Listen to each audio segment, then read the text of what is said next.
어린 왕자, 생텍쥐베리.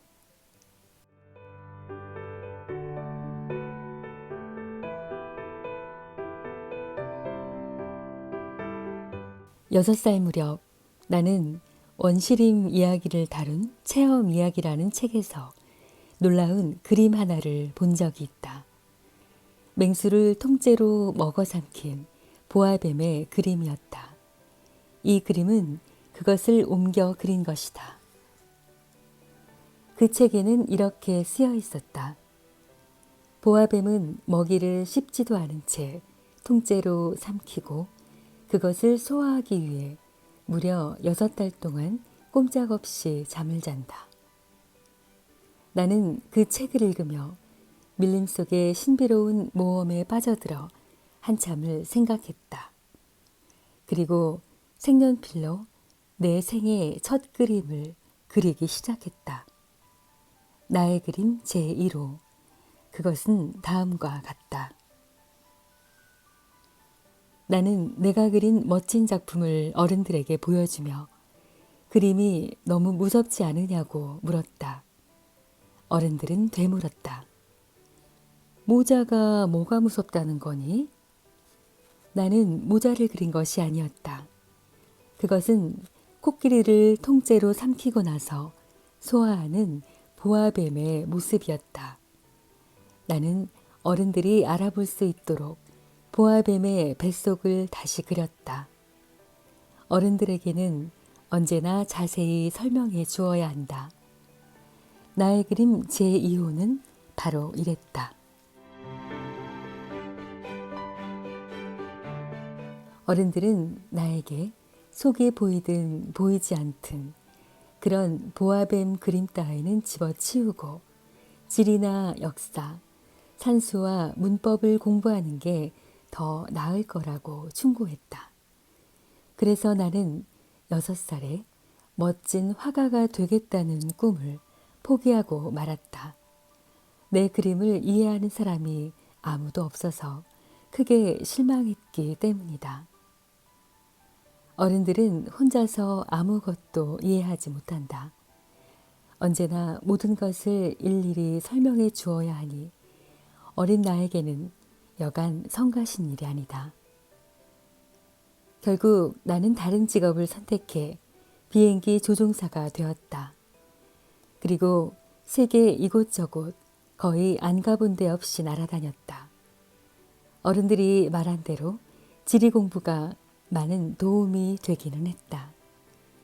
나는 중국과 애리조나를 쉽게 구별할 수 있었고 야간 비행 중에 방향을 잃었을 때도 그동안 공부한 지리 지식이 꽤 도움이 되었다. 나는 평생 수많은 성실한 사람을 만났다.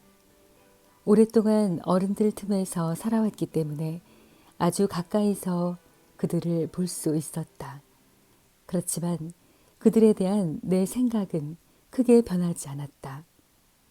어쩌다 똑똑한 사람을 만나면 나는 늘 지니고 다니던 그림 제1호를 보여주며 시험했다. 정말로 그 사람이 뭔가를 제대로 알고 있는지 알고 싶어서였다. 하지만 돌아오는 답은 언제나 같았다. 모자군요. 나는 보아뱀이나 원시림 그리고 별들에 대해 말하지 않았다. 그 사람이 이해할 수 있는 카드 게임이나 골프, 정치와 넥타이에 대해 이야기했다. 그러면 그들은 오늘 유쾌한 사람을 만났다며 매우 좋아했다.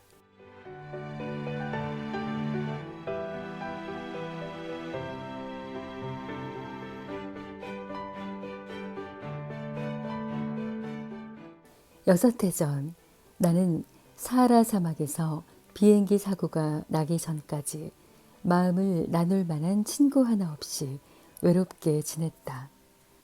내가 조종하던 비행기의 엔진에 이상이 생겼는데 정비사나 승객이 한 명도 없었기 때문에 모든 것을 나 혼자 해결해야 했다. 생사가 달린 위급한 문제가 발생한 것이다. 마실 물도 겨우 일주일치밖에 남아있지 않았다. 그날 밤 나는 사람이 사는 곳으로부터 수천 킬로미터 떨어진 광활한 사막 한복판에서 잠을 청해야 했다. 마치 넓은 바다 한가운데 혼자 뗏목을 타고 표류하는 듯 지독한 외로움이 느껴지는 밤이었다. 그러다 동틀 무렵 아주 나지막한 목소리가 나를 깨웠으니 내가 얼마나 놀랐겠는가. 양 한 마리만 그려줘요. 뭐라고? 양 한 마리만 그려줘요. 나는 벌떡 일어나 주위를 살폈다. 한 이상하게 생긴 어린아이가 심각한 얼굴로 나를 쳐다보고 있었다. 나는 훗날 이 어린아이를 모델로 멋진 초상화를 그린다. 이 그림은 내가 아이를 그린 것 중에 제일 멋지게 표현된 것이다.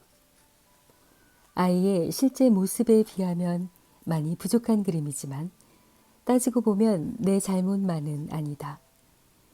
6살 때 어른들의 말을 듣고 화가가 되겠다는 꿈을 접으면서 속이 보이는 혹은 보이지 않는 보아뱀을 그리는 것 말고는 그림 그리는 연습을 전혀 하지 않았으니 말이다. 어쨌든 나는 아이의 등장에 매우 놀라서 휘둥그레진 눈으로 어디선가 나타난 아이를 물끄러미 바라보았다. 기억하는가? 내가 있는 곳은 사람이 사는 곳으로부터 수천 킬로미터 떨어진 사막이라는 사실을. 그런데 어린아이는 지쳐 보이지도 않았고 배고프거나 목이 마른 기색도 없었다. 전혀 길을 잃은 아이 같지 않았다. 나는 겨우 정신을 가다듬고 아이에게 말을 건넸다. 너 여기서 뭐 하는 거니? 그러자 아이는 여전히 심각한 표정으로 작게 말했다. 양 한 마리만 그려줘요. 부탁이에요.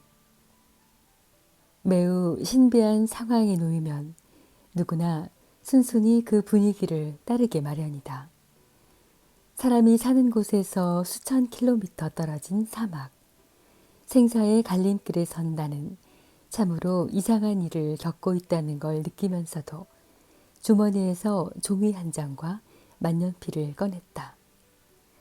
그러다가 이제껏 지리와 역사, 산수와 문법만을 배웠다는 사실이 떠올라 약간 언짢은 표정으로 그림을 잘 그릴 줄 모른다고 말했다. 아이가 다시 졸랐다. 괜찮아요. 양 한 마리만 그려줘요. 나는 여태껏 양을 한 번도 그려본 적이 없었다. 그래서 내가 그릴 수 있는 단 2가지 그림 중에 하나를 그렸다. 속이 보이지 않는 보아뱀이었다. 아이가 그림을 보며 말했다. 아니에요. 코끼리를 삼킨 보아뱀은 싫어요. 보아뱀은 아주 위험해요. 그리고 코끼리는 너무 커서 거추장스럽다고요. 내가 사는 곳은 아주 좁아요. 그래서 나는 양이 필요해요. 양 한 마리만 그려줘요. 아이의 반응에 깜짝 놀란 나는 양을 그렸다. 아이는 그림을 자세히 들여다보고 나서 말했다. 싫어요. 이 양은 병들었잖아요. 다시 그려줘요. 나는 다시 그렸다. 그러자 아이는 싱긋 웃으며 너그러운 목소리로 말했다. 이건 양이 아니고 염소네요. 뿔이 있잖아요. 그래서 나는 또다시 양을 그렸다. 이번에도 그림이 마음에 들지 않은 듯 아이는 이렇게 말했다. 양이 너무 늙었어요. 난 오래 살 수 있는 양을 가지고 싶단 말이에요. 나는 서둘러 비행기 수리를 해야 했기 때문에 초조한 마음으로 대충 그림을 끼적인 후 한마디 툭 던졌다. 이건 상자야.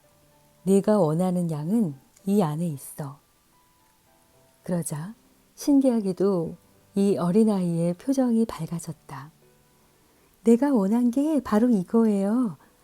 이 양에게 풀을 많이 줘야 할까요?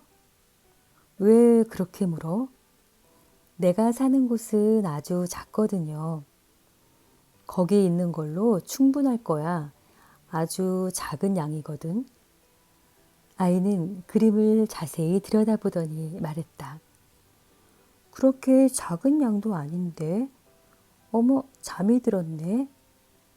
이렇게 나는 어린 왕자를 알게 되었다.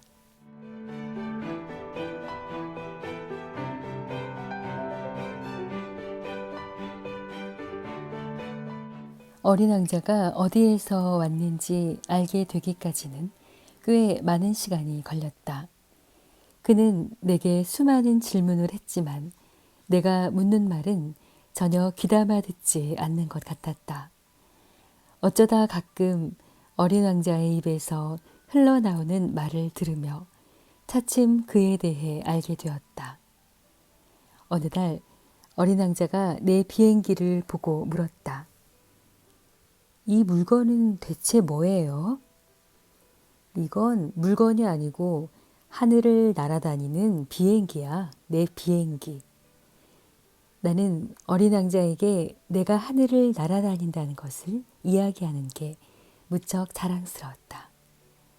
그런데 어린 왕자가 큰 소리로 이렇게 외치는 것이 아닌가. 뭐라고요? 그럼 아저씨는 하늘에서 떨어졌다는 거예요? 응, 그래. 나는 조용히 대답했다. 참 재미있다. 어린 왕자가 까르르 웃는 바람에 나는 기분이 좀 언짢았다. 내 불행을 조금이라도 걱정해 주길 바랐기 때문이다. 아저씨도 하늘에서 왔단 말이죠? 어느 별에서 왔어요? 그때 문득 이 신비로운 아이가 나타난 이유를 알게 된 한 줄기 빛이 비치는 듯 싶어 서둘러 물었다. 그럼 넌 다른 별에서 왔니? 그러나 어린 왕자는 아무 대꾸도 하지 않은 채 내 비행기를 바라보며 천천히 고개를 끄덕였다. 이걸 타고 그리 먼 곳에서 오진 못했을 거야. 어린 왕자는 한참 깊은 생각에 잠겼다. 그러더니 주머니에서 내가 그려준 양 그림을 꺼내 보물 다루듯 조심스럽게 들고 들여다보았다. 언뜻 내비친 다른 별 이야기를 들은 나는 호기심이 발동해 좀 더 알아보려고 애썼다. 너는 어디서 왔니? 네 집은 어디야? 내가 그려준 양을 어디로 데려갈 거니?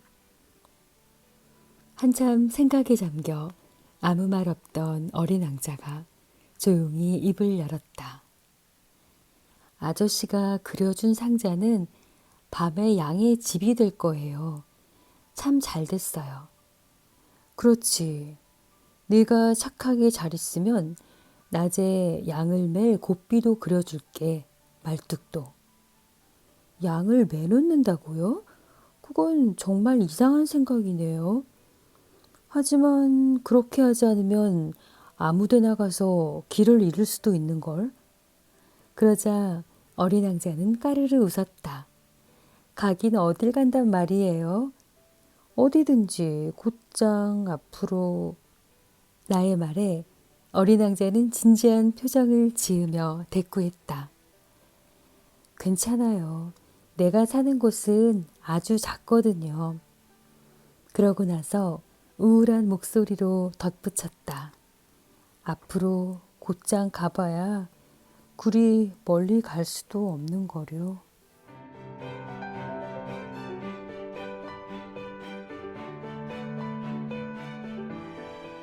나는 매우 중요한 또 하나의 사실을 알게 되었다.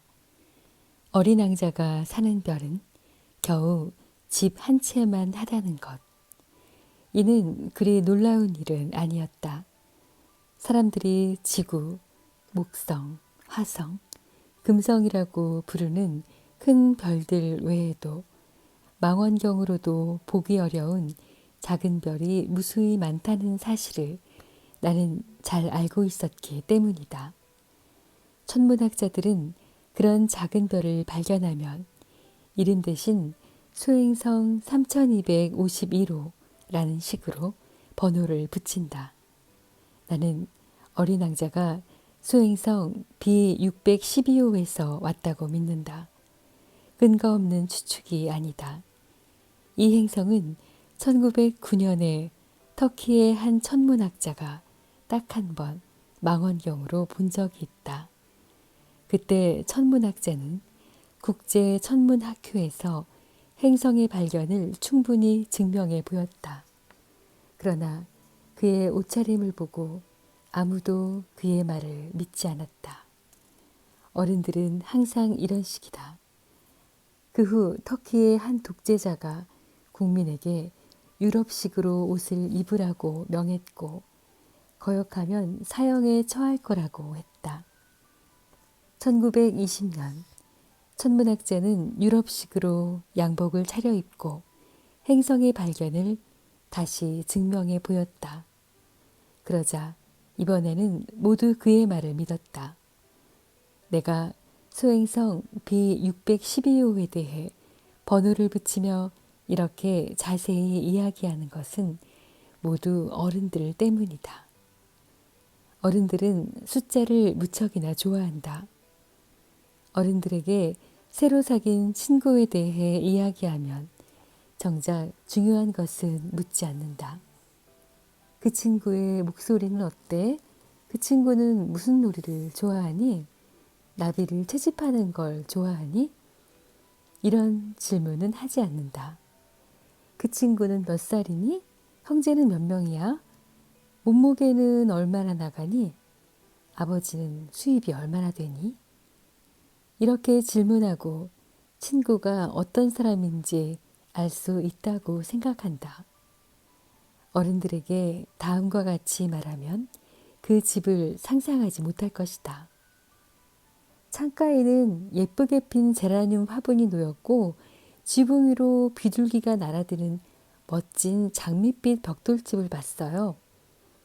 차라리 이렇게 말하면 쉽게 떠올린다. 시세 100만 프랑짜리 집을 봤어요.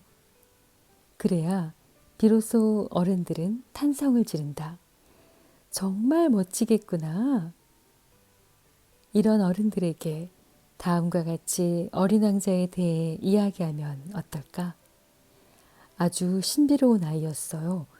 멋있고 잘 웃었으며 양 한 마리를 가지고 싶어 했어요. 그게 어린 왕자가 이 세상에 존재했다는 증거예요.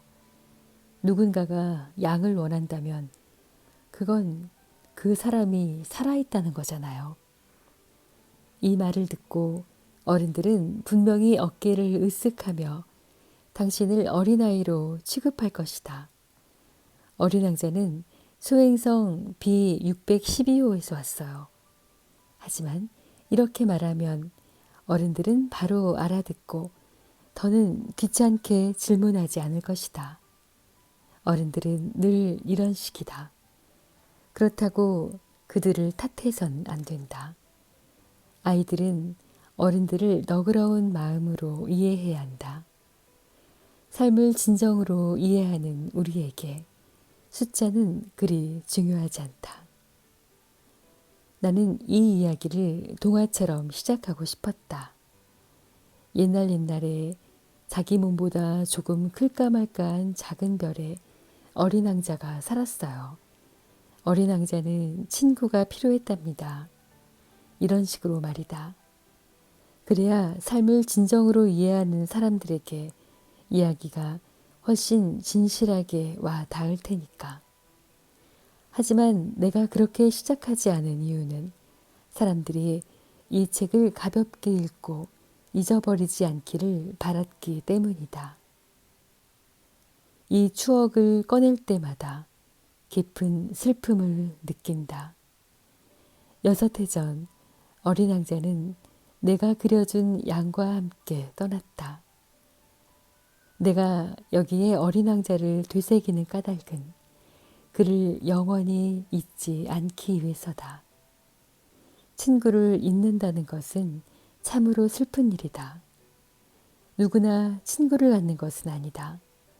내가 만약 그를 잊는다면 나도 숫자로 이야기하기를 좋아하는 어른이 되어버릴지도 모른다. 나는 그런 어른이 되지 않기 위해 그림 물감과 연필을 샀다. 6살 때 속이 보이는 혹은 보이지 않는 보아뱀만 그려본 내가 나이가 들어 그림을 다시 시작하기란 쉬운 일은 아니다. 하지만 가능한 한 실물에 가까운 그의 초상화를 그리기 위해 노력할 것이다. 이런 시도가 반드시 성공하리라 생각하지 않는다. 어떤 그림은 닮고 어떤 그림은 닮지 않을 수도 있다. 어린 왕자의 키가 어느 정도였는지 정확히 기억나지 않으니 여기서는 크게 그리고 저기서는 작게 그릴 수도 있다. 어린 왕자의 옷차림을 그릴 때도 망설일 것이다. 그래서 나는 생각나는 대로 이렇게 저렇게 그릴 따름이다. 가장 중요한 부분을 잘못 그릴 수도 있지만 나를 탓하지 말았으면 한다. 내 친구 어린 왕자는 자신에 대해 한 번도 이런저런 설명을 한 적이 없었다. 아마 내가 자신과 비슷하다고 생각했던 것 같다.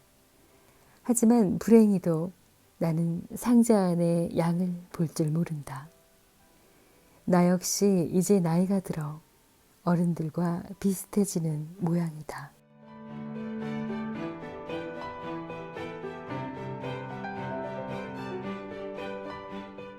나는 어린 왕자가 무심코 하는 말을 듣고 그의 별과 별을 떠난 이유, 그리고 여행에 대해 알게 되었다. 그와 함께 지낸 지 사흘째 되는 날, 바오밤 나무의 이야기를 들었다. 이번에도 양 덕분이었다. 갑자기 어린 왕자가 아주 걱정스러운 목소리로 내게 물었다. 이 양이 작은 나무를 먹는다는 게 사실이에요? 응, 그래, 사실이야. 와, 정말 잘 됐다. 나는 양이 작은 나무를 먹는다는 게 왜 그렇게 중요한지 이해할 수 없었다.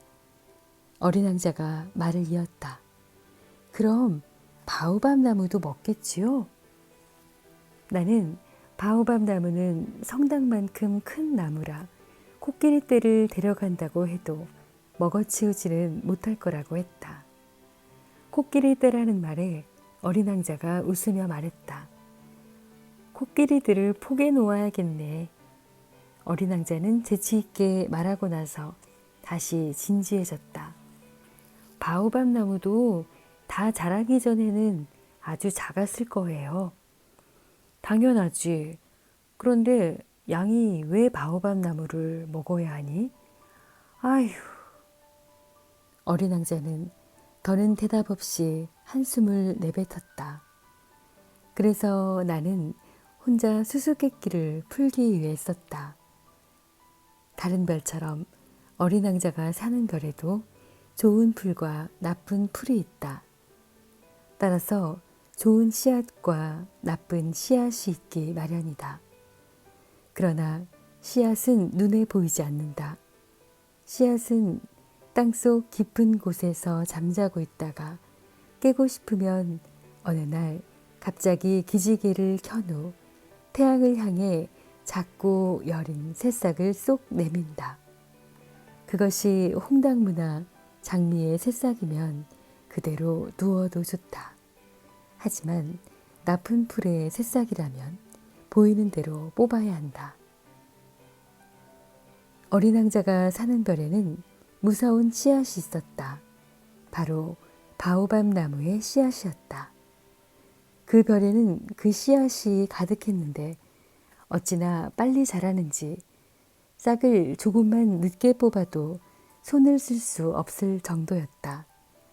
금세 별 전체를 뒤덮고 땅속으로 뿌리가 파고들어 구멍을 내버렸다. 그래서 아주 작은 별에 바오밥 나무가 많아지면 별은 산산조각이 날 수밖에 없었다. 훗날 어린 왕자는 이렇게 말했다. 그건 습관의 문제예요. 아침에 일어나 세수하고 나면 별도 정성껏 돌봐줘야 해요. 바오밥 나무가 아주 어릴 때는 장미와 비슷하니까 신경 써서 구별해야 하죠. 바오밥 나무인지 잘 보고 가려 뽑아야 해요. 이건 좀 귀찮은 일이지만 한편 무척 쉬워요. 그리고 이것을 지구별에 사는 아이들이 기억하도록 예쁘게 그려놓으라고 충고했다. 언젠가 아이들이 여행할 때 이 그림이 많은 도움이 될 거예요. 할 일을 뒤로 미루는 것이 괜찮을 때도 있지만 바오밥 나무를 그런 식으로 관리했다간 후에 엄청난 재앙이 뒤따르거든요. 어느 별에 사는 한 게으름뱅이가 작은 바오밥 나무 세 그루를 그냥 내버려 두었다가 그만. 나는 그의 말을 토대로 게으름뱅이의 별을 그렸다. 사실 나는 누군가에게 성인군자처럼 충고하는 것을 싫어한다. 하지만 바오밥 나무에 대한 위험은 많이 알려지지 않은 데다 만일 소행성에서 길을 잃는다면 매우 위험하므로 항상 겸손해야 한다는 원칙을 깨고 이렇게 외쳐야겠다. 아이들아, 바오밥 나무를 조심해. 예전의 나처럼 아무것도 모른 채 오랫동안 위험에 빠져 있는 친구들이 있다. 나는 그 친구들에게 위험을 알려주기 위해 바오밥 나무를 정성스레 그렸다. 이 그림으로 위험을 깨닫는다면 그것만으로도 나는 보람을 느낄 것이다. 여러분은 어쩌면 이 책의 다른 그림들은 왜 바오밥 나무처럼 멋지고 아름답지 않나요? 라고 물을 수도 있다. 답은 아주 간단하다. 나는 다른 그림들도 멋지게 그리려고 노력했지만 잘 되지 않았다. 하지만 바오밥 나무는 위험을 알려야 한다는 간절한 마음 때문에 더욱 정성스럽게 그릴 수 있었다.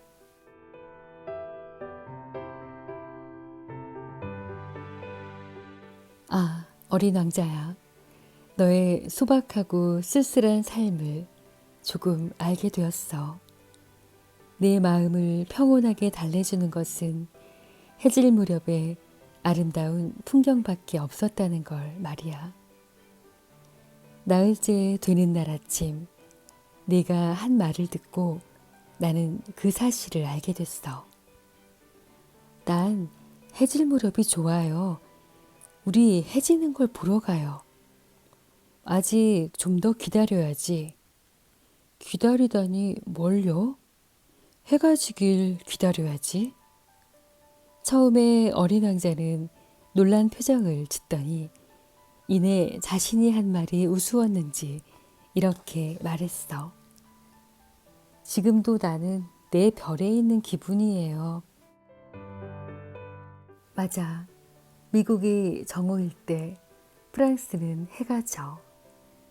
프랑스로 금세 날아갈 수 있다면 해가 지는 광경을 볼 수 있을 거야. 하지만 프랑스는 너무 멀어. 그러나 너의 작은 별에서는 의자를 조금 끌어당겨 앉으면 되지.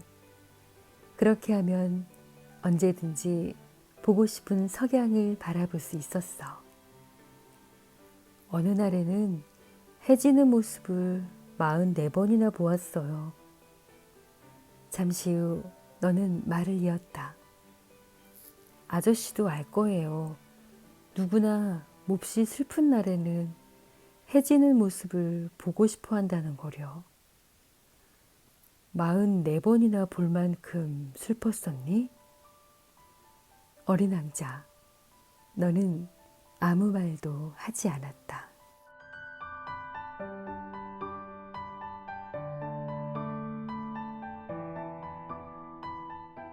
닷새째 되는 날, 역시 양 덕분에 어린 왕자의 비밀 이야기를 또 하나 듣게 되었다.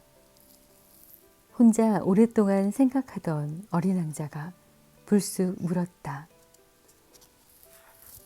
양은 작은 나무를 먹으니까 꽃도 먹겠지요? 양은 무엇이든 닥치는 대로 먹지. 가시가 있는 꽃도 먹을까요? 물론이지.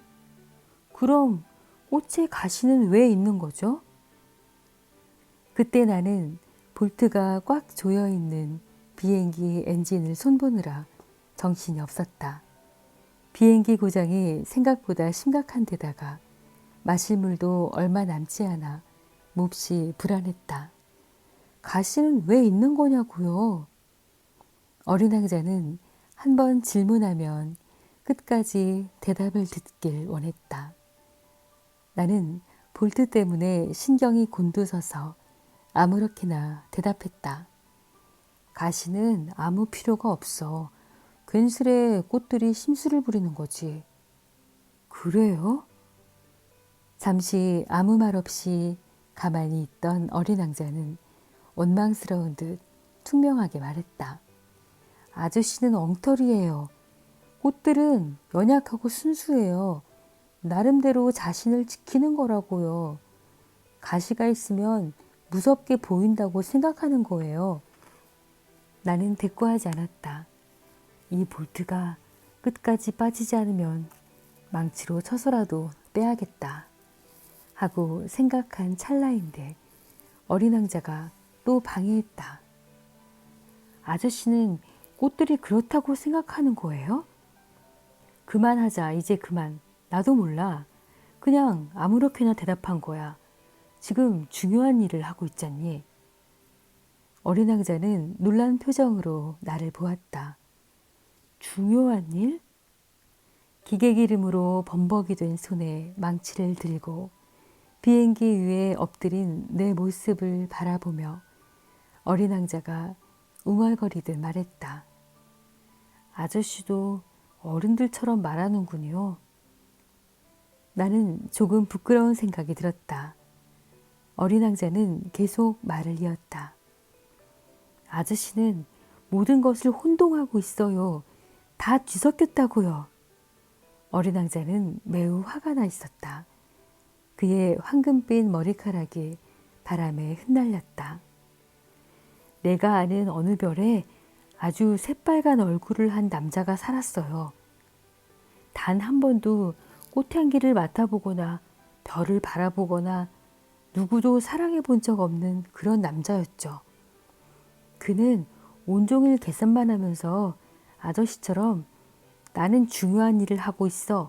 중요한 일을 하고 있다고 하고 말했어요.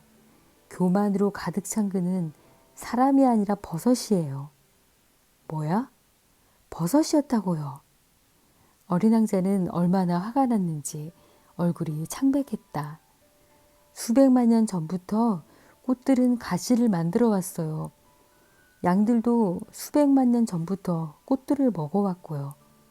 그런데도 꽃들이 왜 그리 힘들게 가시를 만들어 왔는지 아는 게 중요하지 않다고요? 양들과 꽃들의 싸움이 어째서 중요하지 않죠? 얼굴이 새빨간 남자가 계산하는 일보다 중요하지 않다는 거예요? 이 세상 어디에도 없을 오직 내 별에만 있는 꽃 한 송이를 내가 알고 있는데 그 꽃을 어느 날 아침에 양이 무심코 먹어버릴지도 모르는데 그런 건 중요하지 않다는 거냐고요. 어린 왕자는 얼굴이 불그락 푸르락 하더니 말을 이었다. 오직 하나뿐인 꽃을 사랑하는 사람은 수백만 개의 별을 바라보는 것만으로도 행복할 거예요. 그는 마음속으로 내가 사랑하는 꽃이 저 별 어딘가에 있겠지 라고 생각할 테니까요. 하지만 불행하게도 양이 그 꽃을 먹어버린다면 그에게는 세상의 모든 별이 빛을 잃어버린 기분일 거라고요. 그런데도 그게 중요하지 않다는 건가요? 어린 왕자는 말을 더 잇지 못하더니 흐느껴 울기 시작했다. 어느새 밤이 깊었다. 나는 조용히 연장을 내려놓았다.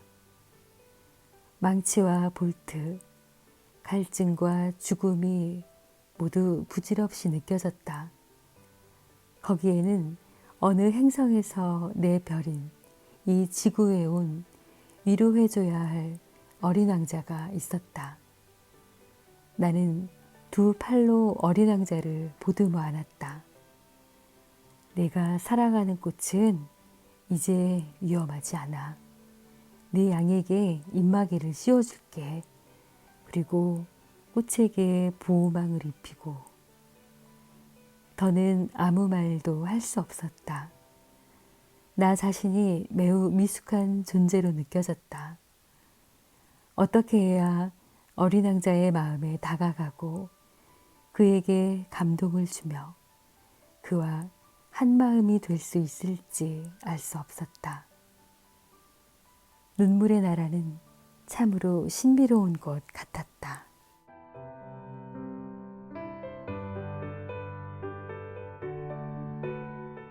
나는 얼마 지나지 않아 꽃에 대해 더 많은 것을 알게 되었다. 오래전부터 어린 왕자의 별에는 꽃잎이 한 겹인 아주 소박한 꽃들이 있었다. 꽃들은 자리를 많이 차지하지 않았고 누구도 방해하지 않았다. 아침이면 풀 속의 모습을 드러냈다가 저녁이면 조용히 사라졌다. 그러던 어느 날 어디선가 알 수 없는 씨앗 하나가 날아와 싹을 틔웠다. 어린 왕자는 다른 잎과 달라 보이는 그 싹을 유심히 지켜보았다. 새로운 바오밥 나무의 일종일지 몰라서였다. 그런데 싹은 곧 작은 나무가 되더니 성장을 멈췄고 꽃봉오리를 맺기 시작했다. 커다란 꽃망울을 지켜보던 어린 왕자는 뭔가 기적이 일어날 것이라고 기대했다. 그러나 꽃은 오랫동안 초록색 꽃방에 숨어 아름다워질 준비만 했다. 꽃은 정성스럽게 빛깔을 고르고 꽃잎을 하나둘 다듬어 천천히 옷을 입었다. 그 꽃은 개 양귀비처럼 구겨진 모습으로 피어나고 싶지 않은 모양이었다. 가장 아름다운 모습으로 피어나고 싶은 듯했다. 신비로운 몸단장을 며칠 동안 계속하던 꽃은 어느 날 아침 해가 뜰 무렵 모습을 드러냈다. 아, 정말 우아한 꽃이었다. 꽃이 하품하며 말했다. 아, 이제야 잠이 깼네. 죄송해요. 내 머리가 온통 헝클어졌네요. 꽃을 보고 감탄한 어린 왕자가 말했다. 정말 아름다워요. 꽃이 달콤한 목소리로 대답했다. 그렇지요? 나는 해와 함께 태어났어요. 어린 왕자는 꽃이 겸손하지 않다는 것을 알 수 있었다. 그러나 이토록 마음을 설레게 하는 꽃이 또 있을까? 이제 아침 식사 시간인 것 같은데 제 식사 좀 챙겨주시겠어요? 꽃이 말했을 때 어린 왕자는 당황했지만 재빨리 신선한 물을 물뿌리개에 담아 뿌려주었다. 이렇게 꽃은 심술궂은 허영심과 까다로운 성품으로 어린 왕자를 괴롭혔다. 어느 날은 자신이 가진 4개의 가시를 보이며 어린 왕자에게 말했다. 호랑이들이 발톱을 세우고 달려들지도 모르잖아요. 어린 왕자는 말했다. 우리 별에는 호랑이가 없어요. 그리고 호랑이는 풀을 먹지 않아요. 난 풀이 아니에요. 아, 미안해요. 난 호랑이는 하나도 무섭지 않아요. 하지만 바람은 무서워요. 바람막이를 가져다 주겠어요? 어린 왕자는 생각했다. 바람이 무섭다니. 식물인데 참 불행한 일이군. 이 꽃은 너무 까다로운 것 같아. 저녁에는 제게 유리덮개를 씌워주세요. 당신이 사는 이별은 너무 추워요. 환경도 그리 좋지 않고요. 내가 전에 살던 곳은 꽃은 더 말을 잇지 못했다. 꽃은 제일 처음에 씨앗으로 이곳에 왔기 때문에 다른 세상에 대해 알 리가 없었다. 거짓말을 하려다가 들통나 부끄러워진 꽃은 어린 왕자를 탓하며 두세 번 헛기침을 했다. 바람막이를 해달라고 했잖아요. 찾아보려 했는데 당신이 계속 말을 하고 있어서. 그러자 꽃은 일부러 더 심하게 기침을 했다. 어린 왕자는 착한 마음으로 꽃을 사랑했지만 조금씩 의심하기 시작했다. 꽃이 무심코 하는 말을 어린 왕자는 심각하게 받아들여 마음의 상처를 받았다. 어느 날 어린 왕자는 내게 이렇게 고백했다. 그 꽃이 하는 말을 귀담아 듣지 말았어야 했어요. 꽃이 뭐라고 하든지 신경 쓰지 말고 그냥 바라보고 향기만 맡으면 되는 거였어요. 그 꽃은 내 별을 향긋한 향기로 가득 채웠지만 나는 그 향기를 즐기지 못했어요. 가시 이야기는 듣기 싫었지만 측은한 마음으로 들어야 했어요. 어린 왕자는 이어서 말했다. 그때는 아무것도 이해하지 못했어요. 꽃의 말이 아닌 행동을 보고 판단했어야 했는데 그 꽃은 나에게 향기를 주고 마음을 환하게 해주었어요. 떠나지 말았어야 했는데 단순한 거짓말 뒤에 숨긴 연약한 마음을 알았어야 했어요. 꽃이 얼마나 모순된 존재인지 그때 난 너무 어려서 꽃을 진정으로 사랑하지 못했어요.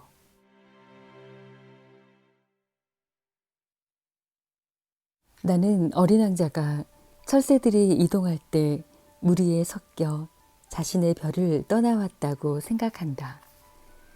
별을 떠나는 날 아침, 어린 왕자는 별을 정성껏 정리했다. 특히 활화산을 깨끗이 청소했다.